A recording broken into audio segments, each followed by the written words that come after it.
అప్పుల బాధలు వెంటాడుతున్నాయా? అయితే 6 జేవిఆర్ వారి జాతిరత్నాలు ధరించండి. హాయ్, వెల్కమ్ టు మనం టీవీ. నేను మీ మనోజ్. జూబ్లీ హిల్స్ ఉప ఎన్నిక వైపు తెలంగాణలోని రాజకీయ పార్టీలన్నీ ఇప్పుడు ఎంతో ఆసక్తిగా ఎదురుచూస్తున్న పరిస్థితి. బీఆర్ఎస్ మినహా మిగతా పార్టీలు ఎవరు కూడా ఇంకా అభ్యర్థుల్ని ఖరారు చేయలేని సిచ్యువేషన్. సో మరి అభ్యర్థుల్ని కాంగ్రెస్ కావచ్చు, బీజేపీ కావచ్చు, ఎవరిని ఖరారు చేస్తారు? సో ఏ సామాజిక వర్గ పరంగా ఉంటుంది ఎంపిక అనేది ఇప్పుడు చాలామంది ఆశావహుల్లో ఆసక్తి రేపుతున్న అంశం. మాట్లాడదాం. మనతో పాటు ఈ విషయంపై మాట్లాడడానికి కట్టా కార్తిక్ గారు ఉన్నారు. నమస్కారం. కాంగ్రెస్ కావచ్చు, బీజేపీ కావచ్చు, ఇంకా అభ్యర్థులని ఖరారు చేయడంలో కాస్తంత మల్లగులాలు పడుతున్న పరిస్థితి. ఏంటి, ఎవరికి ఇచ్చే ఛాన్స్ ఉందంటారు? నేను అనుకోవటం టికెట్స్ ఖరారు అయిపోయినాయి. మేబీ మీ దాంట్లో వాళ్ళకి కన్ఫ్యూజన్ ఉందేమో నాకు తెలియదు, కానీ మీడియాకి ఏమైనా కన్ఫ్యూజన్ ఉందో నాకు తెలియదు, కానీ నాకైతే క్లారిటీ ఉంది. కాంగ్రెస్ పార్టీ నుంచి నవీన్ యాదవ్ కాంగ్రెస్ క్యాండిడేట్, తర్వాత బీజేపీ నుంచి లంకెల్ దీపక్ రెడ్డి క్యాండిడేట్. సో నాకు తెలిసి కన్ఫర్మ్ అయిపోయినట్టు లెక్క. బీఆర్ఎస్ పార్టీ నుంచి ఇప్పటికే నువ్వు చెప్పేశావు, ఎవరు మాగంటి సునీతమ్మ, ఎవరు మాగంటి గోపీనాథ్ గారి సతీమణి, ఎవరైతే చనిపోయారో, ఎవరు చనిపోవటం లోపు ఎన్నిక వచ్చిందో వాళ్ళ కుటుంబానికి టికెట్ బీఆర్ఎస్ పార్టీ కేటాయింది. కాంగ్రెస్ పార్టీ మాత్రం చాలా స్ట్రాటజీ ఏంటంటే బీసీ వర్సెస్ ఓసీగా ఎన్నికలు నడపాలనేటువంటి ప్రయత్నంలో ఉంది. అంటే బీఆర్ఎస్ పార్టీ నుంచి కమ్మవాళ్ళకి టికెట్, బీజేపీ పార్టీ నుంచి రెడ్డి వాళ్ళ టికెట్, కానీ మేము మాత్రం బీసీలకి టికెట్ ఇచ్చాం. ఎందుకంటే బీసీలకి 42% రిజర్వేషన్ ఇస్తామని కామారెడ్డి డిక్లరేషన్ ఏదైతే కాంగ్రెస్ పార్టీ ప్రకటించిందో దాంట్లో భాగంగా లోకల్ బాడీలో 42% రిజర్వేషన్ కేటాయిస్తూ జీవో ఏదైతే తీసుకురాబోతున్నామో దాన్ని జూబ్లీ హిల్స్ ఉప ఎన్నికల నుంచి మేము అమలు చేయబోతా ఉన్నాం. లోకల్ బాడీలో 42% రిజర్వేషన్ ఓకే, అదొక భాగం. తర్వాత రేపు రాబోయేటువంటి ప్రతి ఎన్నికలోనూ బీసీలకు ప్రయారిటీ ఇస్తాం. ఇప్పుడు వస్తుంది జూబ్లీ హిల్స్ ఉప ఎన్నిక కాబట్టి ఇక్కడ బీసీ అభ్యర్థికి, అందులో స్థానికుడైనటువంటి ఆ ఏరియా వాడైనటువంటి నవీన్ యాదవ్కి టికెట్ కేటాయిస్తున్నాం అని కాంగ్రెస్ పార్టీ చెప్పుకోబోతా ఉంది. కాంగ్రెస్ పార్టీ నుంచి నువ్వు అన్నట్టు చాలా మంది పోటీ ఉంది. బొంతు రామ్మోహన్ తనదైన శైలిలో తన ప్రయత్నాలు చేసుకుంటున్నారు, అనేది యాదవ్ తన ప్రయత్నాలు తను చేస్తున్నాడు. సరే, ఇన్ని ప్రయత్నాలు ఉన్నప్పటికీ కూడా ఆల్రెడీ జూబ్లీ హిల్స్ మీద మంచి పట్టు ఉన్నటువంటి యాదవ్ సామాజిక వర్గం కూడా చాలా ఎక్కువ. గతంలో ఎంఐఎంతో మంచి రిలేషన్స్ నవీన్ యాదవ్కి ఉన్నాయి. ఎందుకంటే ఎంఐఎం మద్దతు ఇప్పుడు చాలా అవసరం కదా, ఎంఐఎం మద్దతు ఉంది కదా కాంగ్రెస్ పార్టీకి. అందులోనూ మొత్తం 3,90,000 ఓట్లు అక్కడ జూబ్లీ హిల్స్ నియోజకవర్గంలో ఉంటే 1,20,000 ఓట్లు మైనార్టీ ముస్లిమ్స్, అంటే దాదాపు 30% పైన మైనార్టీ ముస్లిమ్స్ ఉన్నారు. తర్వాత 40,000 vote bank Christian vote bank ఉంది. సో మైనార్టీ ఓట్ బ్యాంక్ అనేది చాలా ఇంపార్టెంట్ ఓట్ బ్యాంక్. ఈ మైనార్టీ ఓట్ బ్యాంక్ని, యాదవ్ ఓట్ బ్యాంక్ని తెచ్చుకోగలిగా, అంటే బీసీ ఓట్ బ్యాంక్ని తెచ్చుకోగలిగితే వాళ్ళు విన్నర్. ఇప్పుడు కాంగ్రెస్ పార్టీకి అధికారం చేతిలో ఉంది. అధికారంతో పాటు బీసీ ఓట్ బ్యాంక్ని కనుక బీసీ సెంటిమెంట్తో రాబట్టుకోగలిగితే, మైనార్టీ ఓట్ బ్యాంక్ని యాడ్ చేసుకోగలిగితే కాంగ్రెస్ పార్టీ గెలుస్తుంది. ఇప్పుడు కాంగ్రెస్ పార్టీకి జూబ్లీ హిల్స్లో గెలవడం అనేది చాలా చాలా అవసరం. అంటే బీఆర్ఎస్ పార్టీకి ఎంత అవసరమో కాంగ్రెస్ పార్టీకి అంతే అవసరం. బీఆర్ఎస్ పార్టీకి ఎందుకు అవసరం? వాళ్ళ సిట్టింగ్ స్థానం. గతంలో సిట్టింగ్ స్థానాన్ని హైదరాబాద్ పరిధిలో కోల్పోయింది బీఆర్ఎస్ పార్టీ, కంటోన్మెంట్ సికింద్రాబాద్. అక్కడ వాళ్ళ ఎమ్మెల్యే లాస్ట్ ఇయర్ చనిపోతే ఉప ఎన్నిక వస్తే పార్లమెంట్ ఎన్నికలతో పాటు అక్కడ కాంగ్రెస్ పార్టీ గెలిచింది. ఇప్పుడు ఇక్కడ కూడా బీఆర్ఎస్ పార్టీ లూజ్ అయిందనుకో, రేపు జీహెచ్ఎంసీ ఎన్నికల మీద బీఆర్ఎస్ పార్టీ పట్టు కోల్పోయే అవకాశం ఉంటుంది. ఇప్పుడు బీఆర్ఎస్ పార్టీకి గుండెకాయ హైదరాబాద్ సిటీ. మొన్న అసెంబ్లీ ఎన్నికల్లో రాష్ట్రం మొత్తం ఓడిపోయిన హైదరాబాద్లో చాలా ముఖ్యమైన సీట్లు వచ్చాయి. దాదాపుగా ఎంఐఎం స్థానాలు మినహాయించేసి, ఒక Gosha Mahar Raja Singh మినహాయించేసి GHMC పరిధంతా BRS party గెలవగలిగింది. ఇప్పుడు ఆ పట్టు ఇంకా ఉంది అని చూపించుకోవాలి అంటే జూబ్లీ హిల్స్ గెలిచి తీరాలి, సిట్టింగ్ స్థానాన్ని నిలబెట్టుకోవాలి. లేకపోతే రేపు జీహెచ్ఎంసీలో బీఆర్ఎస్ పార్టీ బోల్తబడింది. కాబట్టి అందులోనూ కవిత ఎపిసోడ్ తర్వాత జరుగుతున్న ఎన్నిక, అంటే కవిత తిరుగుబాటు తర్వాత జరుగుతున్న ఎన్నిక. కవిత ఎప్పటి బీఆర్ఎస్ పార్టీ మీద లేదు అని చూపించుకోవాల్సినటువంటి అవసరం బీఆర్ఎస్ పార్టీకి ఉంది. ఇంకో పక్కన కాంగ్రెస్ పార్టీకి ఏముంది? కాంగ్రెస్ పార్టీ మీద వ్యతిరేకత వచ్చిందని, కాంగ్రెస్ పార్టీకి హైదరాబాద్లో స్థానం లేదని, హైదరాబాద్లో కాంగ్రెస్ పార్టీని ఇష్టపడరని, రేవంత్ రెడ్డి సర్కారు పని అయిపోయిందని ఇలా ప్రచారం జరుగుతున్న వేళ ఇదంతా అబద్ధం. ఇదంతా సోషల్ మీడియా ద్వారా బీఆర్ఎస్ పార్టీ చేస్తున్న ప్రచారం తప్ప వాస్తవం లేదు. జనాలు కాంగ్రెస్ పార్టీతోనే ఉన్నారు, జనాలకి మేము ఇస్తున్న సంక్షేమం, మేము చేస్తున్న అభివృద్ధి నచ్చుతుంది అనేది చూపించుకోవాలంటే కాంగ్రెస్ పార్టీకి ఇవన్నీ గెలవటం అవసరం. అందులోనూ రేపు జీహెచ్ఎంసీ ఎన్నికలు, అంటే దీని తర్వాత జూబ్లీ తర్వాత జీహెచ్ఎంసీ ఎన్నికలు వస్తాయి. తర్వాత ఖైరతాబాద్ ఉప ఎన్నిక కూడా రావచ్చు. అంటే ఇప్పటికే ఎమ్మెల్యే అనంతవేటి పిటిషన్ పెండింగ్లో ఉన్నాయి కదా, దానిలో నాగేంద్ర టెక్నికల్గా కొంత దొరికిపోయాడు పార్టీ మారటం కాబట్టి అతను స్థానంలో కూడా ఉప ఎన్నిక రావచ్చు.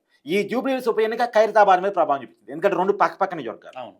తర్వాత జిహెచ్ఎంసీ ఎన్నికల మీద ఈ ఉప ఎన్నిక ప్రభావం చూపించింది. సో ఒకదానికొకటి ఇంటర్లింక్ చూడు. జూబ్లీహిల్స్ ఉప ఎన్నిక ఖైరతాబాద్ మీద ప్రభావం చూపించింది, జిహెచ్ఎంసీ మీద ప్రభావం చూపించింది. ఖైరతాబాద్ని ఖచ్చితంగా దక్కించుకోవాలి కాంగ్రెస్ పార్టీ, ఎందుకంటే కాంగ్రెస్ పార్టీ నమ్మి దానం నాగేంద్ర కాంగ్రెస్ పార్టీలో జాయిన్ అయ్యాడు. అవును. ఆ స్థానాన్ని ఇప్పుడు కాంగ్రెస్ పార్టీ కాపాడుకోవాలి. అది కాపాడుకోవాలంటే ముందు జూబ్లీహిల్స్ గెలవాలి. అవును. లేకపోతే జిహెచ్ఎంసీలో కాంగ్రెస్ పార్టీ పట్టు లేదు, అసెంబ్లీ ఎన్నికల్లో కాంగ్రెస్ పార్టీ ఎక్కడ గెలిచింది, పార్లమెంట్ ఎన్నికల్లో కాంగ్రెస్ పార్టీ ఎక్కడ గెలిచింది హైదరాబాద్ పరిధిలో అని చెప్పుకునే వాళ్ళకి లేదు కాంగ్రెస్ పార్టీ బలం పెరిగిందని చూపించుకోవాలంటే జూబ్లీహిల్స్ గెలిచి తీరాలి. సో కాంగ్రెస్ పార్టీ ఎట్టి పరిస్థితుల్లో జూబ్లీహిల్స్ గెలిచి తీరాలి.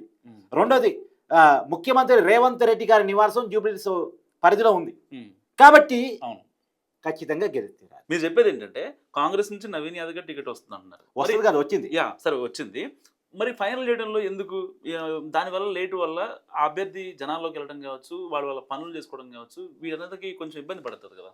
నాకు తెలిసి గ్రౌండ్ వర్క్ స్టార్ట్ చేసుకోమని చెప్పారు. కాంగ్రెస్ పార్టీ ఇన్ఛార్జీల కేటాయింపు కూడా జరిగింది. పార్టీగా గ్రౌండ్ వర్క్ చేసుకుంటున్నారు. క్యాండిడేట్ అనౌన్స్మెంట్ అనేది కాంగ్రెస్ పార్టీ సహజంగా లేట్ ప్రాసెస్ ఉంటుంది. అది కాంగ్రెస్ పార్టీ కొన్న సహజ నైజం నిజానికి. సో వాళ్ళు మేబీ ఇంకా నోటిఫికేషన్ రాలేదు కదా, టైం ఉంది కదా.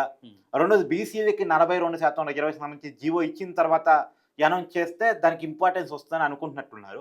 సో రకరకాల సమీకరణలు లెక్కలు, మళ్ళీ ఇంకొకరు ఫీల్ కాకుండా వాళ్ళని ఓదార్చిన తర్వాత ఇవ్వటాలు ఇవన్నీ చాలా ఉంటాయి.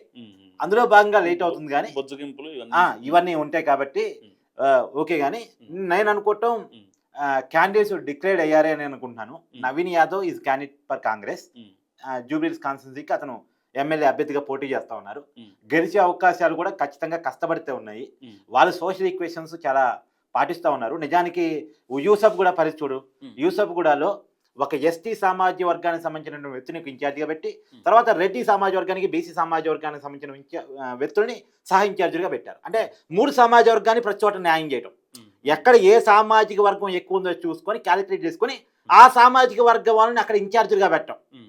407 పోలింగ్ బూత్లో కూడా కాంగ్రెస్ పార్టీ గ్రౌండ్ వర్క్ చేస్తూ ఉంది. ఏ పోలింగ్ బూత్ లో ఎవరు ఇన్ఫ్లుయెన్స్ ఎక్కువ, ఏ సామాజిక వర్గం ఓట్లు ఎక్కువ, అక్కడ ఎవరు చెప్తే ఓట్లు పడతాయి, ఏ నాయకుడిని పట్టుకుంటే అక్కడ వర్కౌట్ అవుతుంది అనేది కాంగ్రెస్ పార్టీ వర్కౌట్ చేసే పనిలో ఉంది. సో రేవంత్ రెడ్డి గారు మంచి ఎన్నికల స్ట్రాటజిస్ట్. నీకు ఉదాహరణ చెప్తాను నేను. నిజానికి మొన్న అసెంబ్లీ ఎన్నికల కంటే ఒక 6 నెలల ముందు తీసుకో, కాంగ్రెస్ పార్టీకి ఏమైనా హైక్ ఉందా, కాంగ్రెస్ పార్టీ ఏమైనా ఊసులో ఉందా? కానీ ఒక్క 6 నెలల్లో కాంగ్రెస్ పార్టీకి ఎంత ఊపు వచ్చింది. బీజేపీ పార్టీ మొత్తం ఎవరు ఎక్స్పెక్ట్ చేయనంత దిగజారిపోయి ఆ ఓట్ బ్యాంక్ అంతా యాంటీ బీఆర్ఎస్ ఓట్ బ్యాంక్ అంతా కాంగ్రెస్ వెనకాలకే రేవంత్ రెడ్డి ర్యాలీ చేసుకోగలిగారు. అది పక్కన పెట్టు. గతంలో బీఆర్ఎస్ పార్టీ తన హవా కొనసాగిన రోజులు 2018 అసెంబ్లీ ఎన్నికల్లో కొడంగల్లో ఓడిస్తే అసలు దేశంలోనే అతిపెద్ద పార్లమెంట్ నియోజకవర్గం 2019 ఎన్నికల్లో మల్కాజిగిరి నుంచి నించున్నారు. అసలు మల్కాజిగిరి స్థానంలో ఒక్క ఎమ్మెల్యే క్యాండిడేట్ కూడా 2018 ఎన్నికల్లో కాంగ్రెస్ పార్టీ గెలవలే. అలాంటి చోట 2019 పార్లమెంట్ ఎన్నికల్లో రేవంత్ రెడ్డి ఎంపీ అభ్యర్థిగా కాంగ్రెస్ పార్టీ తరఫున నించొని ఎన్నికల స్ట్రాటజీ చేసి తను గెలవగలిగారు. యాక్చువల్గా మల్కాజిగిరిని మినీ ఇండియా పార్లమెంట్ అంటారు, అంటే పెద్ద పార్లమెంట్. అలాంటి చోట తన స్ట్రాటజీతో గెలవగలిగారు. పార్టీ బలం లేకపోయినా, ఒక ఎమ్మెల్యే సీటు అసెంబ్లీ ఎన్నికల్లో గెలవకపోయినా, ఒక పార్లమెంట్ స్థానాన్ని రేవంత్ రెడ్డి గారు నించోవడం వల్ల తన స్ట్రాటజీలతో గెలవగలిగారు. ఇప్పుడు రేవంత్ రెడ్డి గారు తన స్ట్రాటజీ పదును పెట్టారు. తన గవర్నమెంట్ బలంగా ఉంది అని చూపించుకోవాలన్నా, రేపు జిహెచ్ఎంసీలో గెలవాలన్నా, బీఆర్ఎస్ పార్టీలో వచ్చిన కాన్ఫిడెన్స్ పోవాలన్నా, రెండోది రేపు ఖైరతాబాద్ ఉప ఎన్నిక వచ్చిన కాంగ్రెస్ పార్టీ గెలవాలన్నా, జిహెచ్ఎంసీ మీద పట్టు కావాలన్నా, రేవంత్ రెడ్డి మీద వ్యతిరేకత లేదు అని చెప్పుకోవాలన్నా ఇది గెలవాలి. ఫైనల్ ఒక విషయం చెప్పండి కార్తీక్ గారు. జూబ్లీహిల్స్ ఉప ఎన్నికలో ఇప్పుడు మీరు 3 పార్టీల గురించి మాట్లాడుతున్నారు. సో కాంగ్రెస్ గెలుస్తుందని దానికి అవకాశాలు ఎక్కువ అని చెప్తున్న పరిస్థితి. సో కాంగ్రెస్కి డి అంటే డీగా బీజేపీ ఉంటుందా, బీఆర్ఎస్ ఉంటుందా? అంటే కాంగ్రెస్ పార్టీయే గెలుస్తుందని కాదు, Congress party versus BRS party tug of war ఉంది. బీఆర్ఎస్ పార్టీకి కూడా మంచి వాతావరణం ఉంది, ఎవరు ప్రయత్నం వాళ్ళు చేసుకుంటున్నారు. కానీ హైదరాబాద్లో కాంగ్రెస్ పార్టీ లేదు అని అనుకుంటున్న వాళ్ళు రేవంత్ రెడ్డి గారినో లేదా నవీన్ యాదవ్నో తక్కువ అంచనా వేస్తే పొరపాటు పడ్డట్టు అవుతారు.